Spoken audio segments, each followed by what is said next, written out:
કેમ છો મિત્રો? મારી યુટ્યુબ ચેનલ પર તમારું હાર્દિક સ્વાગત છે. આશા છે કે તમે ખૂબ સારા હશો. આજના નવા બ્લોગમાં આપણે ગોટાના ભજીયાની રેસીપી વિશે જાણીશું. તો ચાલો શરૂ કરીએ. મિત્રો, મેં અહીંયા ઉત્તપમ મેથી ગોટાનું ઇન્સ્ટન્ટ મિક્સ લીધેલું છે, જે 400 ગ્રામનું છે. એની અંદર આપણને ચટણી માટેનું પાવડર પણ મળી રહેશે. તમે જોઈ શકો છો, આ પેકેટની અંદરથી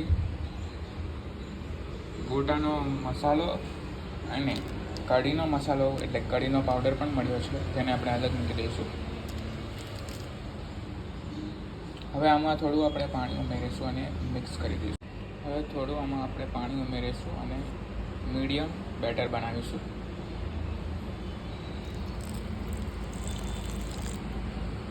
પાણી ઉમેરીને આપણે એને મિક્સ કરતા જઈશું સ્પેચ્યુલાની મદદથી,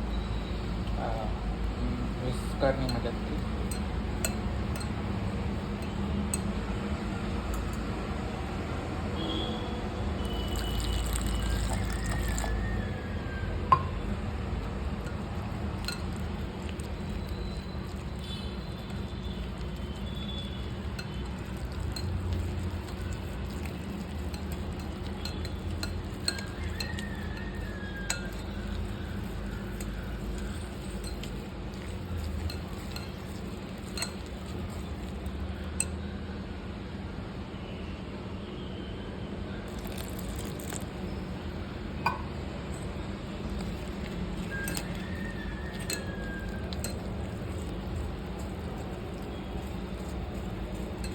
બેટરની કન્સિસ્ટન્સી સ્મૂથ રાખવાની છે, જેથી તે ભજીયા એટલે કે ગોટા સારા તળાઈ શકે.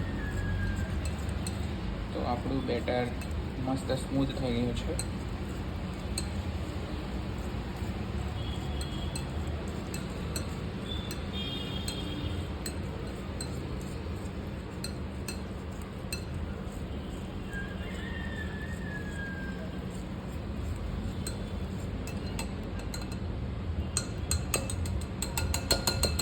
હવે આપણે આને 15 મિનિટ માટે રેસ્ટ આપીશું.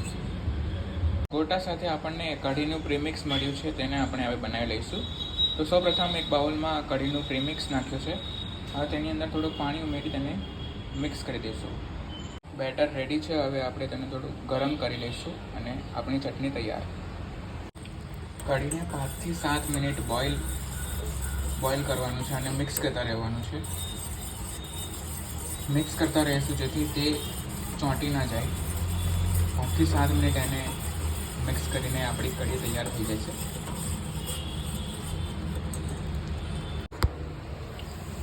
મસ્ત તળાઈ રહ્યા છે મિત્રો, અને થોડાક મેં તળી પણ લીધા છે. આજુ ખૂબ જ સરસ તળાયા છે. કાંદા को इस बैटर में डिप कांदाने आ बैटर में डिप કરીને આપણે ફ્રાય કરી લઈશું. જેનાથી એક ફ્રાય કરીએ છીએ. મસ્ત કાંદા ભજીયા, મેથી કાંદા ભજીયા રેડી. ખૂબ જ સ્વાદ બને છે. મિત્રો, ભજીયા રેડી થઈ ગયા છે, ગોટાના ભજીયા. જો મારી આ રેસીપી તમને ખૂબ ગમી હોય તો લાઈક કરજો, સબસ્ક્રાઈબ કરજો અને મારા યુટ્યુબ ચેનલને જરૂરથી સબસ્ક્રાઈબ કરજો.